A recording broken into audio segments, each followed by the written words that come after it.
It's kind of that, feels like we have that summer mode where it's been really hot and we're all maybe a little bit logy and slow. Are you guys feeling that way, or maybe just me? Okay.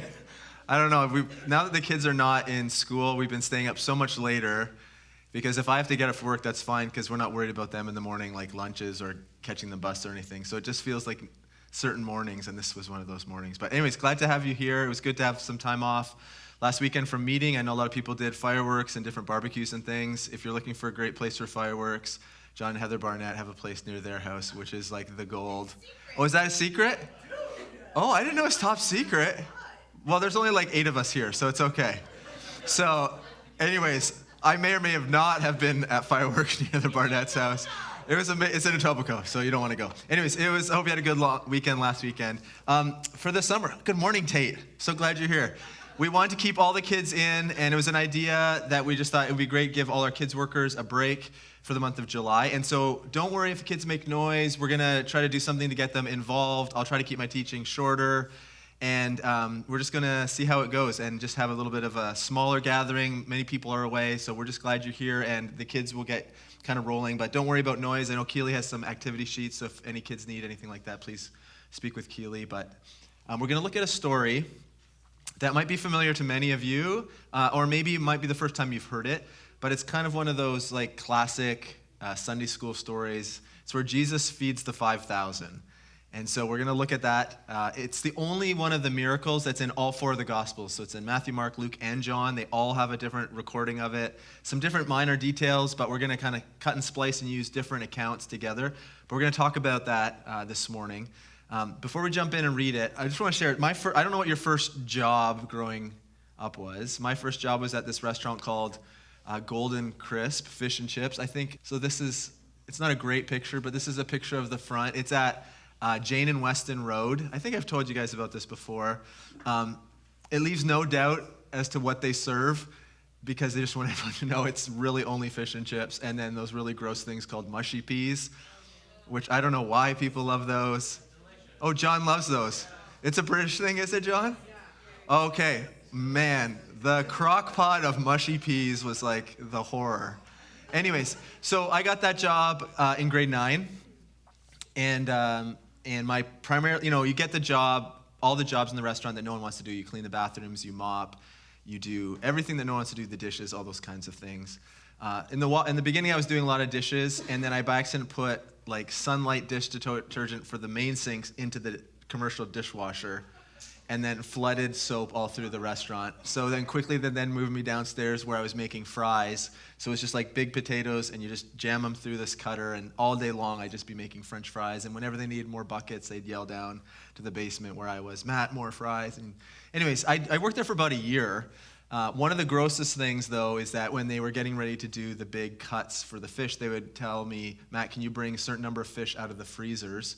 And you put them on these big stainless steel tables, and they would defrost. They'd take hours to defrost. And so as you're cutting the fries, these huge halibut, they're huge fish, would be sitting there slowly dripping and defrosting and looking at you. I still have this aversion to fish and chips.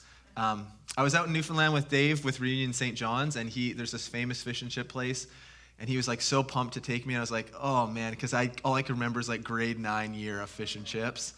But we went, and it was great. But even still, like this week I was in Cobourg, I was driving by this fish and chip place, and I had like this physical, like, oh, like I can't help it. I get this reaction whenever I see a fish and chip place.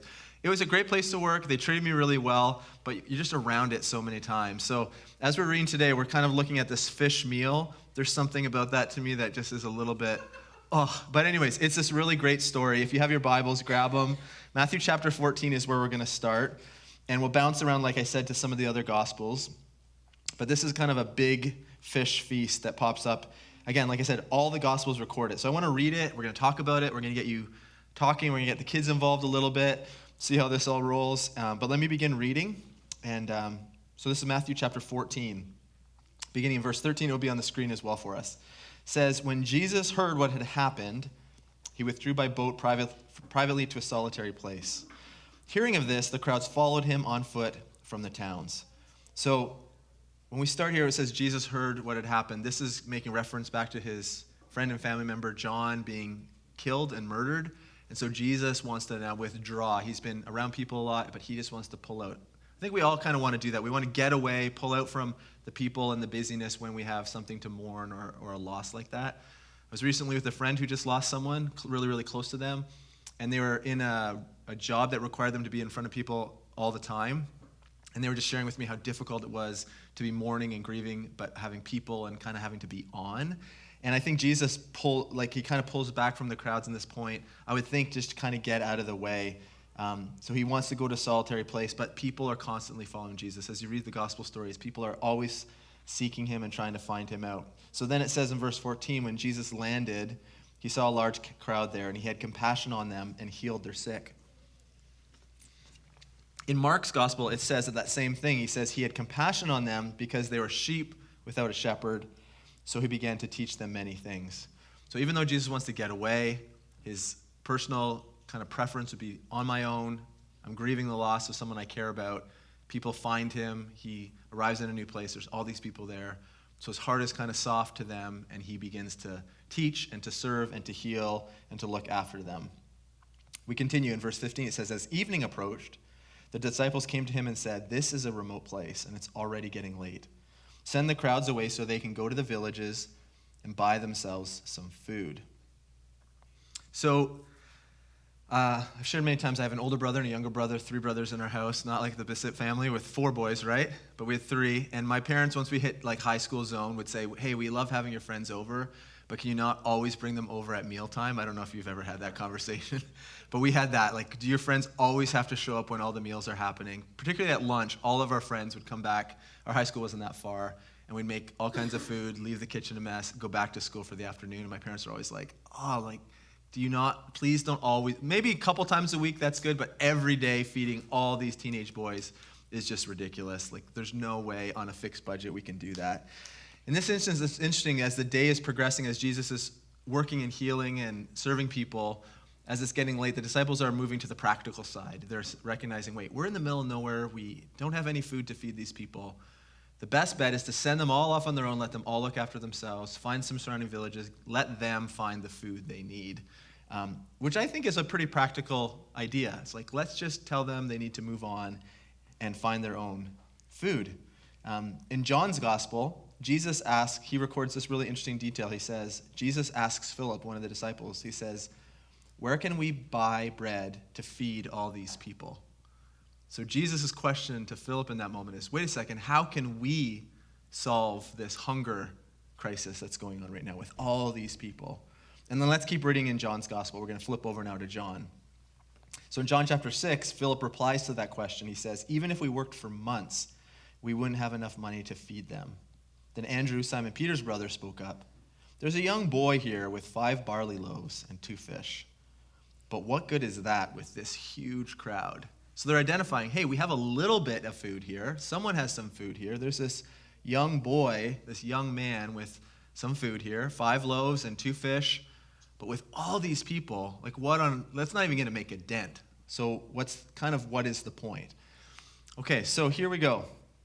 I would like 2 volunteers. So just throw up your hand if you're willing. Kids, this is kids specifically. Throw up your hands if you're willing to come up, and you got to hang out with me for a little bit. So as long as you feel okay with that, I'm really hoping some hands. Finn, who's that? Is that Finn? Okay, Finn and Marley or Ty, whichever one wants to come. Drew, I'll leave that to you to decide. Tyson, are you coming? Or okay, all 3 you want to come? Why don't you come too, Marley? Yeah. All you guys come. Can we welcome? Let's welcome these friends. Okay. So I don't know. You probably weren't paying attention because I'm usually really boring. So, but at this point in the story, did you hear what was happening?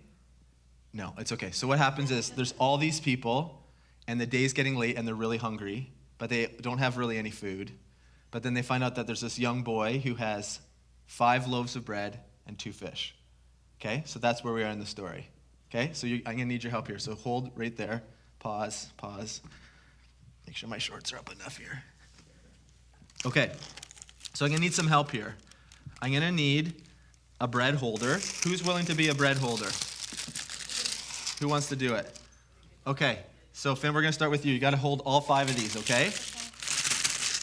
And you're basically going to hang out here for the rest of the time holding this. So you're going to be like a visual illustration for us. And then, I don't know if you guys have ever held a fish before. Have you? Is that gross, Marley? I will. You will? All right. So we're going to, it's not that bad. Really? Yeah. Okay. Okay.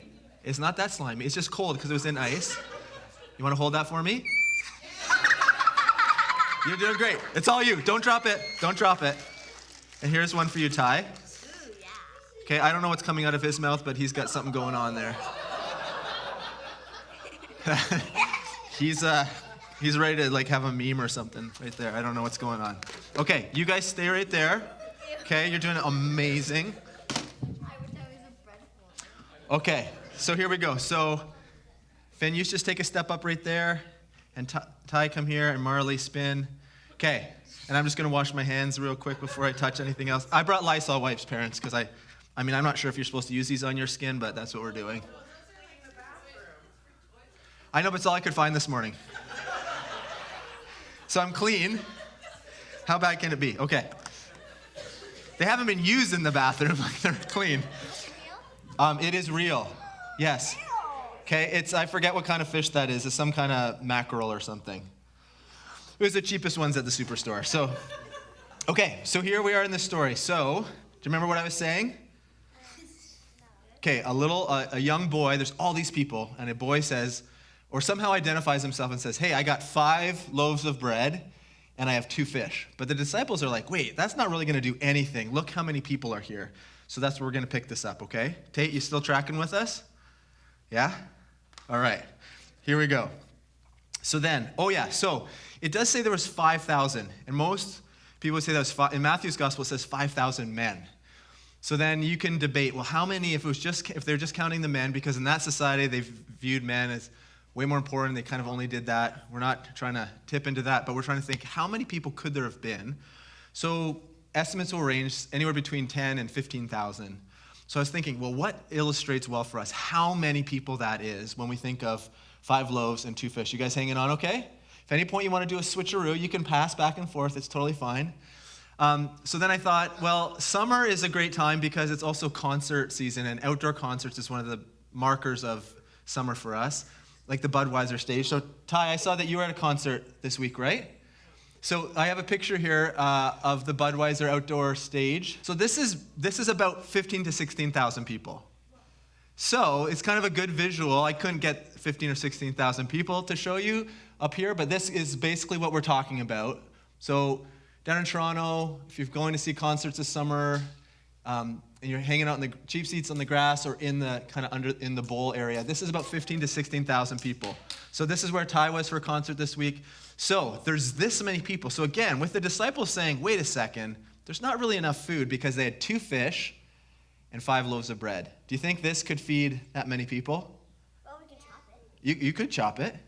You're right. We could share, but it would be like a tiny, tiny piece probably, right? Okay, so here's how the story continues. Let me keep reading. This is again from John's gospel. Then Jesus took the loaves, so Jesus takes the bread, and he gives thanks to God and distributes them to the people. Afterwards, he did the same with the fish, and they all ate as much as they wanted. So here's what happens, guys. Jesus, oh boy, we got a fish down. Okay, can you grab it? No. Okay. Tyson, you're on fish duty. Oh, that left a mark. Okay. It's okay. You're doing really good. Are you grossed out? Do we have someone who wants to tag in another kid? Tate, do you want to do it? All right, brother, come on up. You're sure? Well, you can still give Tate a second, and then you can have it back. So you stand right here, Tate. Ready, bud? There you go. You want to hold it? And you can turn. There we go. Just hold it. Okay? All right. That's so good. Okay. So here's what happens, guys. Everyone, here's what happens. Jesus takes the bread, and he gives thanks. And then he takes the fish, and he gives thanks. And then they start handing the food out to all those people. They just start passing out the food, passing out the food, passing out the food, okay? Here's what it says. It's like the never-ending buffet line. Everyone's just eating and eating and eating as much as they want. And then in verse 12 it says, after everyone was full, are you good? Yeah? Okay. After everyone was full, Jesus told his disciples, now gather the leftovers so nothing is wasted. So they picked up the pieces. So after everyone has eaten as much as they can, they pick up the pieces, and here's what happens. All the scraps left over by like 15,000 people say, they had filled 12 baskets with scraps left by the people. So after everyone has eaten as much as they want of fish and bread, they had 12 baskets full. So they had all this extra food. Then it says this, when the people saw him do this miraculous sign, they exclaimed, surely he is the prophet we have been expecting. When Jesus saw that they were ready to force him to be their king, he slipped away to the hills to be by himself. So they want to take Jesus by force and put him in this place of authority and leadership. Remember, the Jewish people were under the thumb of the Roman Empire, and they were just dying to get out from underneath that rule. And so when they see Jesus do this amazing miracle, they think he's the one we've been waiting for. Let's force him into this position of power and leadership in a way they imagined Jesus had come to rescue them. Not in what Jesus had in mind, but in their way of thinking. And they're trying to force him into that. And so Jesus kind of slips away by himself to the hills. Okay, so here's what we're going to do. As we do lots of weeks, we're going to get you to talk about the story. So parents, include your kids. We want to hear what you have to say. I'll get these guys cleaned up a little bit, but take a few minutes to talk. I'll call you back in. Can we thank our volunteers? Oh, you want a picture? Okay, hold up this stuff, guys, and we're going to have a little picture here. All right, okay. You guys chat about it for a minute, and I'll get you guys cleaned up. Thanks, you guys. A lot of fish enthusiasts up here, which is really good. I forgot to mention, so Marley and Ty and Finn, I have a little thank you prize chocolate bar for you guys afterwards for helping out. So I'm going to maybe give it to you or to your parents. I'm not sure the best way to do this, but we'll have something for you afterwards, okay? A little prize, because I knew that was a little bit gross, so just to make sure that you had something. Okay, so let's just chat for a minute. Let's chat for a minute about some of the things that jump out. It can be easy to read a story like that, or especially if you grew up with it, feeling like it's a kid's story and just gloss right by it. And it is really interesting that one of the main characters in the story was this little boy who offered something to meet the need. So I think that's really significant that it was a young person who did that. But we can't just wholly dismiss the whole story and think, oh, it's just a kid's story. What's next in the gospel? So I would love to hear what you were talking about, assuming you were talking about this and not just about what was hanging out of the fish's mouth, like was I think the debate with this crew. Circle of chairs, Tate, because we want to have time to circle up all the time and talk to each other about what we're reading and studying. So that's what that represents. Okay, so let me just hear from a few folks. Whatever you want to do, just shout it out nice and loud. What were you guys talking about? What stood out? Maybe what's the most important thing for us to pay attention to this morning? So what do you think? Yeah, Maisie, the chocolate is coming. The volunteers will get chocolate. Yes? Oh yeah, Tate was up here too. Okay, well, I got to figure it out. I only bought 2 chocolate bars, but we'll figure it out, I promise. Okay, Maisie. I think that with the story and all the leftovers that are at the end is that God provided, or Jesus and his disciples provided more than was needed. So they didn't just meet the need, they went above and beyond the need of all the people. And it says that they ate until they had finished eating. So for a lot of those people, it probably wasn't part of their everyday to eat until they were finished eating. They probably weren't able to be full all the time. So he met their need and went above it, which I think is a great way to look at how God provides. Yeah, it's great. So just to make sure everyone heard, it's that God not only met the need, but he went above and beyond the need. Maybe for a lot of people, they hadn't or weren't used to the idea of eating until they were full, potentially, if they were, depending on what their economic status was. So the idea that they were eating and eating until the point of being full and then leftovers points to maybe God's not only provision in the moment, but abundance. That's really great. What else?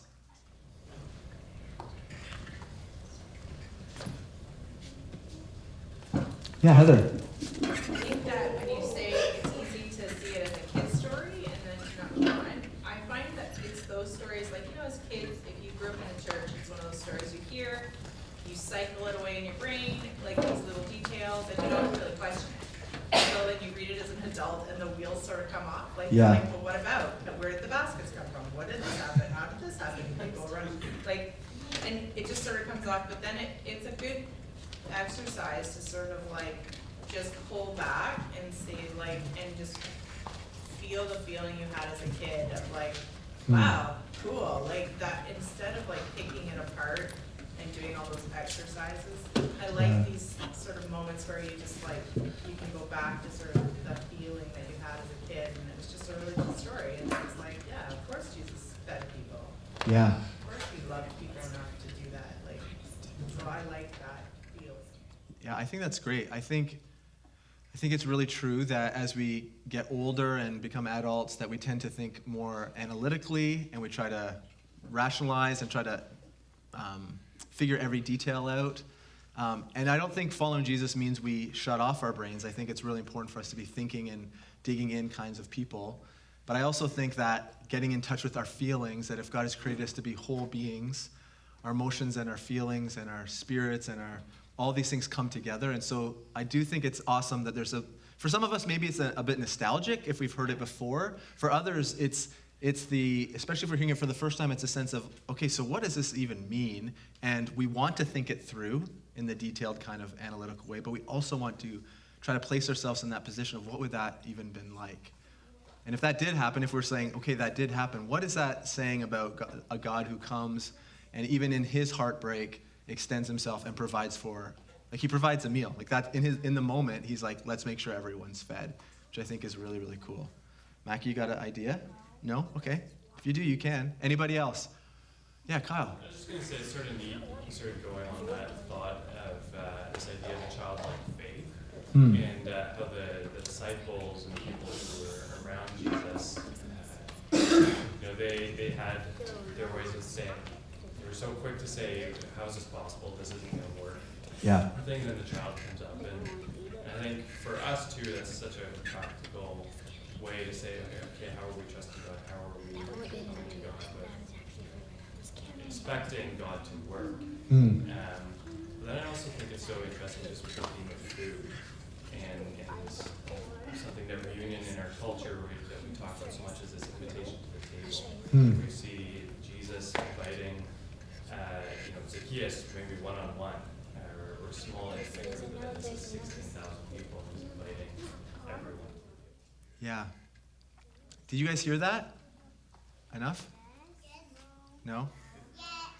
I think it's really great. The childlike faith of what do we have to offer in the situation that maybe our minds feel like, what difference can this possibly make? Like the disciples were, I think, practically trying to say, well, let's send them off if they're going to need to get food.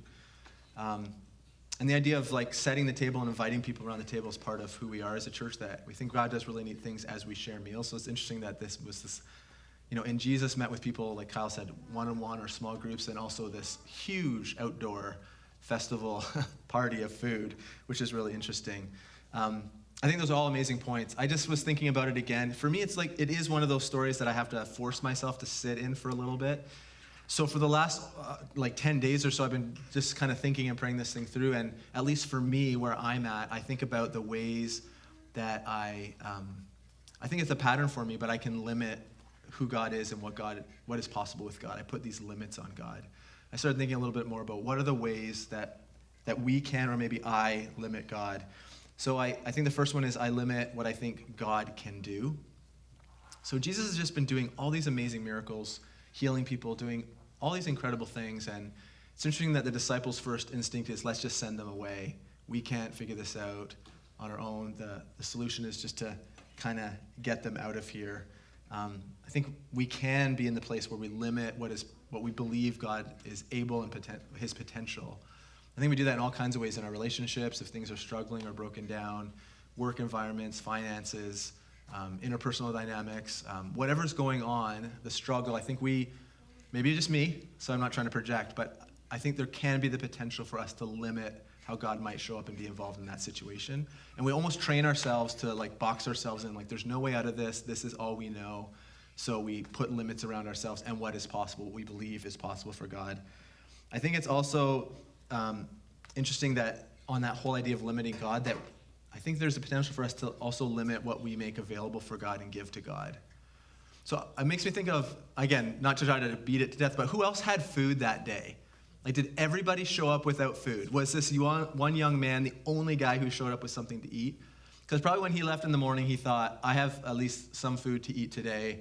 I'm good. He was not expecting that his lunch would then feed 15,000 people. But who else had food that maybe when everyone's getting hungry and starting to get, hangry? They're angry and hungry all at the same time, who are like, I'm just going to keep my little bit to myself because, again, my little thing isn't going to make a difference. So I don't know what was going on. I don't know how the young man was identified. I don't know how he offered it. But there's something about him where he was free to give and free to share and didn't limit his ability to say, here's what I have. He didn't try to hold back for himself. And I wonder if that's maybe something for us to think about too, is what are the ways not only do we limit what we think is possible for God, but also we limit what we make available for God to use. I've been thinking about that a little bit, about what do I love to keep back because I feel like that's then good for me so that I have what I need, rather than saying, hey, this is all available, and then whether God uses it or uses it in community or not, it's available then for us relationally together. So I was making a few notes here.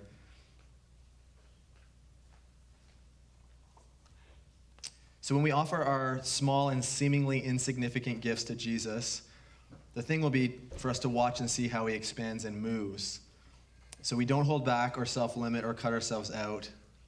And we try not to then to assume that God isn't enough or interested in what we have to offer. And instead, we train ourselves to embrace what God is inviting us into, to see potential that's sitting in there right in front of us, to see what God might be able to do with our meager gifts and offerings and how he can work through us. And we invite others to the table as a way of experiencing and encountering Jesus. So what I want to do, we do this every week, is just give some moments to think about that story, just to reflect, just to meditate on it a little bit, to pray, and then I'll close this in prayer. But the simple story, Mackie, you have something really good? I have a question. Oh, you have a question? I don't want to cut it off. This may be the most important thing of the morning. I don't have Okay, that's fine. I want to give you a moment just to think about it. You do, Tate? No, okay. I'm just going to keep pushing through here. I'm so easily distracted. This is a dangerous... I'll talk to you just one sec, okay, Tate? Oh, yes, I want to give you a moment just to think. Some of the conversations we've been having over the last 6 or 8 months and thinking about where we head this fall that we'll be talking more about. Sometimes I wonder, what do we as a small church have to offer our city, and how can we love and demonstrate the love of Jesus to others? Where I do feel like what I see is the size of the need and the amount we have available, and I feel like it can't work. I feel like this is all we have to work with, and this is the enormity of the need. What could we possibly do? And for me, it's like the heart posture switch of saying, this may be all we have, but we're going to offer it all freely and see what we can do together as a church. We can do together individually. And we're not basing whether we take that step or not on a secure answer of like, if we do this, we get this result. We're just doing it because that's part of following Jesus, regardless of the outcome, which I think is a hard thing. We want to jump into stuff generally as human beings only when we know they're going to be successful. And if we don't think it will be, we tend to hold back. But following Jesus is about extending and offering. Like you said, he didn't just say, well, here's a couple of the loaves of bread and 1 fish. I better keep some back. He said, here it is, freely. And I do think there's something beautiful about the childlike faith in that of saying, here it all is, that we need to, as adults, pay attention to as well. So take a minute, think about it, pray about it. Whatever God may be saying to you, if you have a word or a sense like, hey, this is really important for us to pay attention to as a church, please share that back with me later. Love how these simple, what feels like simple stories, when we kind of get beneath them, can feel, man, there's a lot there for us to consider. So just take a moment to be quiet and pray. I'll close us off, and then the team is going to lead us through communion. So God, we just thank you for these moments, and thank you just that we can be together as one larger group too, of all ages and stages. And I really just appreciate the chance just to remember and remind ourselves that we are together at different stages, not only in an age way, but also in where we are spiritually. And so God, thanks that you care and love for us, and you're inviting us to join you in this adventure and inviting us around the table and to consider what following Jesus looks like, whether we're saying and deciding that for the first time today, or whether we've done that years ago and are still wrestling with what it means to be faithful and to offer what we have. And so Jesus, for us as individuals and collectively as a church, we want to keep being willing to ask the hard questions of what it means to surrender everything we have and allow you to multiply and do what you want. I find it interesting, God, that in that story, you didn't pray for multiplication, you just gave thanks. You didn't pray in some way that God multiply, multiply, multiply so I can feed these people. The way the story is recorded, you just gave thanks for what was available and then allowed the miracle to happen. So God, we just say thanks for who you are to us. Thanks for the relationships represented in this room, for the many relationships who aren't here with vacations and things happening. God, we give thanks for the things you're doing in our church, and we say, here we are, and we surrender ourselves to you. We want to offer ourselves back to you to be a light and a church that loves and cares for the people of our communities and our neighborhoods. And God, thanks for the difference we've experienced in relationship with you, Jesus, and now we surrender ourselves back to you. We continue around the table here in song. Jesus, we celebrate and worship you.